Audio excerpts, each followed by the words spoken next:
So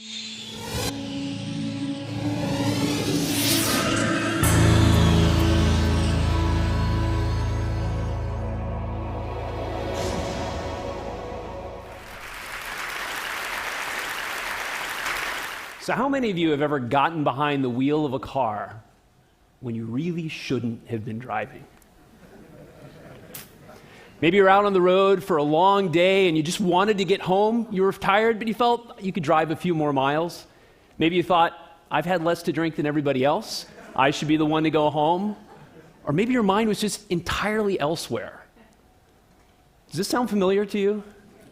Now, in those situations, wouldn't it be great if there was a button on your dashboard that you could push and the car would get you home safely? Now, that's been the promise of the self-driving car, the autonomous vehicle. And it's been a dream since at least 1939, when General Motors showcased this idea at their Futurama booth at the World's Fair. Now, it's been one of those dreams that's always seemed about 20 years in the future. Now, 2 weeks ago, that dream took a step forward when the state of Nevada granted Google's self-driving car the very first license for an autonomous vehicle, clearly establishing that it's legal for them to test it on the roads in Nevada.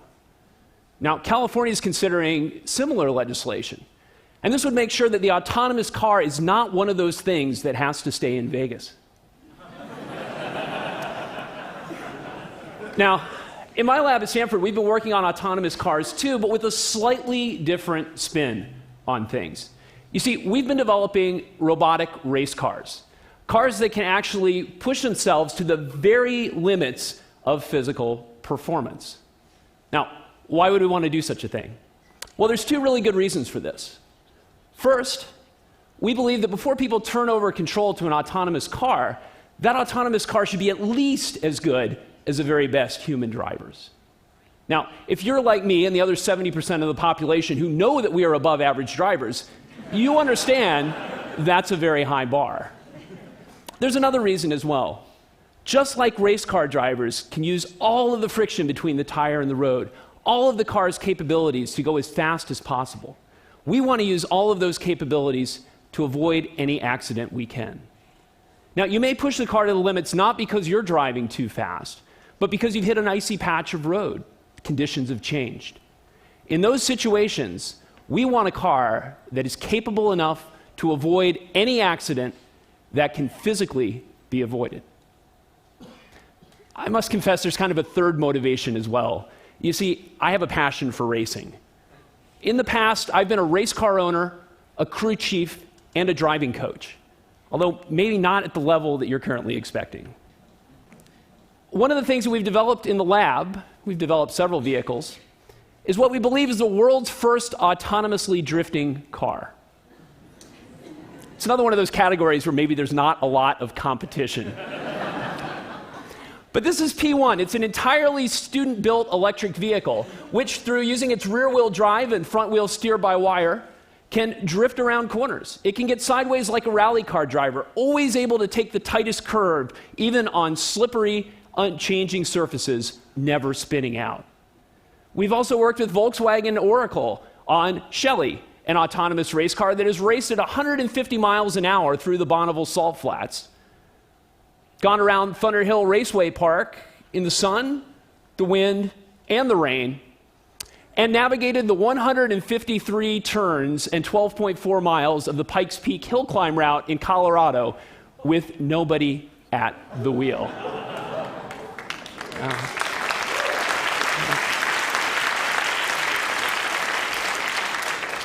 I guess it goes without saying that we've had a lot of fun doing this.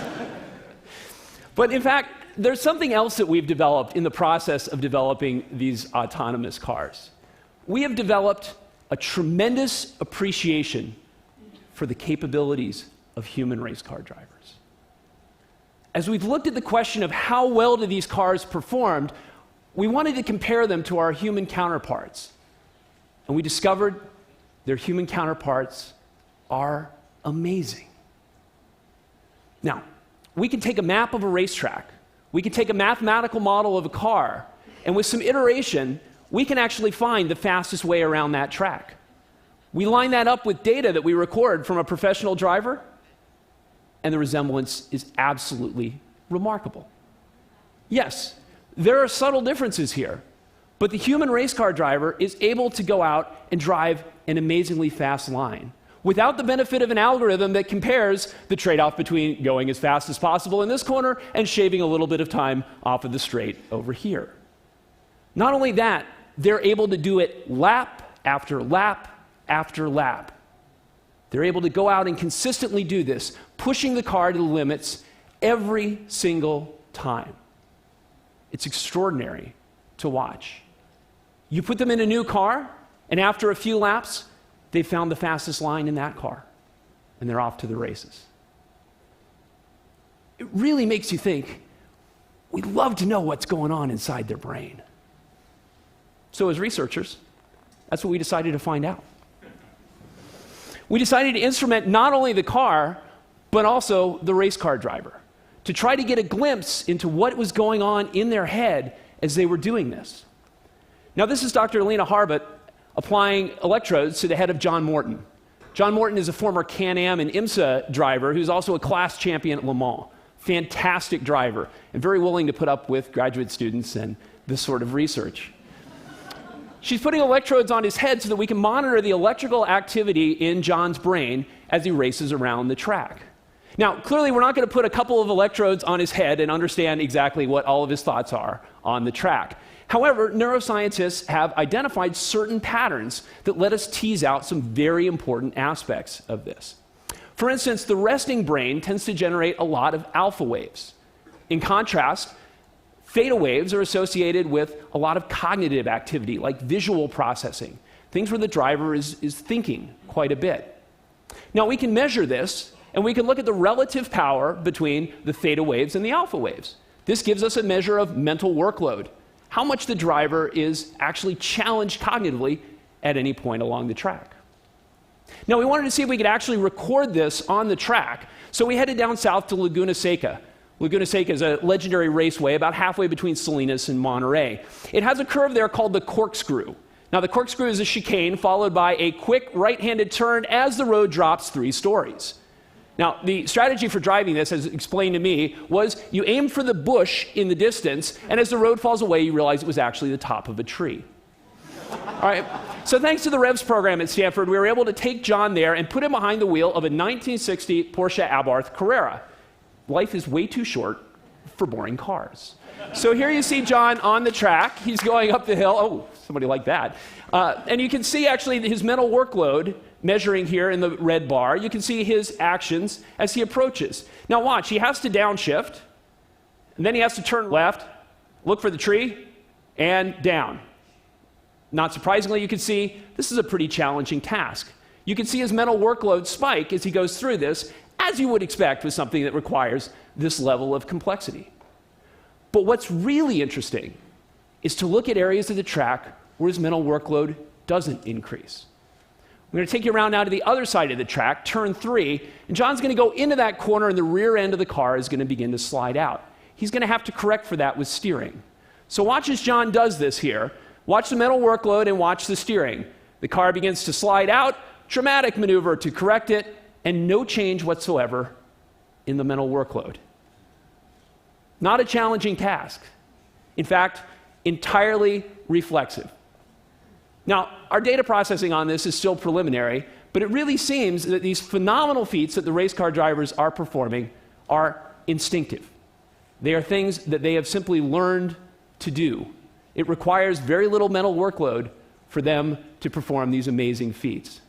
And their actions are fantastic.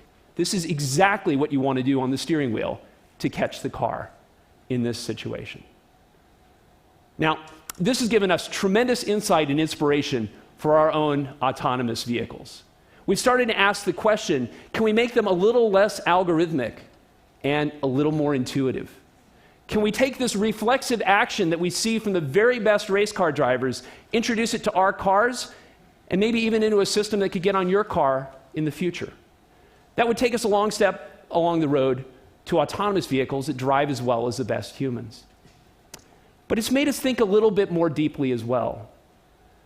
Do we want something more from our car than to simply be a chauffeur? Do we want our car to perhaps be a partner, a coach, someone that can use their understanding of the situation to help us reach our potential? Can, in fact, the technology not simply replace humans, but allow us to reach the level of reflex and intuition that we're all capable of? So as we move forward into this technological future, I want you to just pause and think of that for a moment.